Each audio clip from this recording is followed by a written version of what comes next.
Alright, welcome to Boring Cube number 2. Yeah, so I mentioned in my previous video, I had a shipment including all of these 3 cubes here. Polaris Cube was cool, definitely check that video out.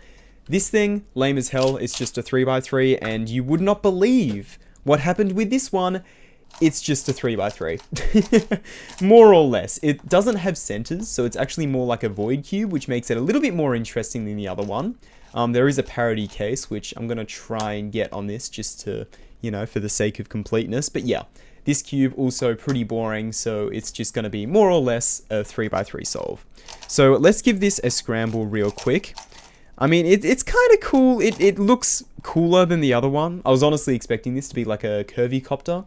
This is a Clover, by the way, an MFJS Maylong Clover, in case you were curious. So yeah, let's scramble this up. This honestly turns not terribly. It's got pretty decent corner cutting actually. It's like 45 degrees. Boom, look at that, crazy.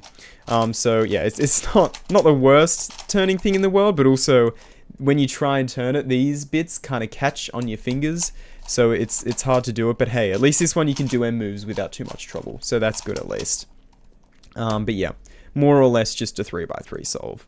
So I don't know my color schemes well enough, so I have to check with a corner, and that's wrong. Okay, so we want to chuck the red one in there, just like so.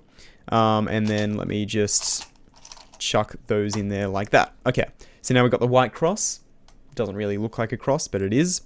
And now let's do F2L. Yeah, oh yeah, love F2L. I actually do. I really like F2L, I'm not going to lie. It looks a bit goofy because there are no centers, but it's alright. It's not terrible. Alright, chuck you in there, and oh, we've already got a pair built up there, and no, alright. I thought there was a pair already built up there, but there's not. There's no pair in there. Alright. The most interesting thing about this cube is that the OLL and PLL cases look funky. That's about it. It looks like we don't have parity, maybe? Maybe we do, I don't know. I don't remember the name of this one, and I did it wrong. Wow, I'm so good at cubing. That's crazy. I just did know a PLL wrong. That's so sad. Okay, redeem myself with that, and we have, okay, just a U-perm. Yeah, so I didn't get parity this time around. Parity can happen for some reason. I'm not sure why, but you can actually cheat with this cube. If you look inside, you can actually see the center colors there because it's stickerless. You can cheat by looking at the center colors, which makes this even more lame. It's even more lame. Anyway, I'm just gonna keep scrambling until I come across a parity. Okay, so I managed to get the parity case, which it just looks like a normal OLL, PLL rather, right? But no, it is not. Check it out. Yeah. So this comes about from there being no centers. It's kind of, the centers are rotated by 90 degrees. So you can see that's like the red center. That's the green center. We already saw that one. That's the blue center. And then that's the orange. So they're like rotated, but these are fine. You can't do that on a regular 3x3. You can flip them. You can do this algorithm, and that flips the centers so that, that center's meant to go on the other side, this one's meant to go on the other side, but you can't get them rotated by just 90 degrees, like, whoops. You can't get the centers to be rotated like that without these edges flipping. So that's where the parity comes from, which is kind of interesting. If you want to move the centers, you have to move all of them, or you have to do them by 90 degrees. There's no other option there.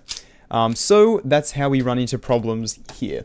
So the way I like to solve this is I like to try and shift these over by 1, and then just kind of go from there. So I want to shift these over, and then flip those back up, shift those over, and then flip those there. And will that work? I think that should work, right? I believe so. No, it doesn't. Boom.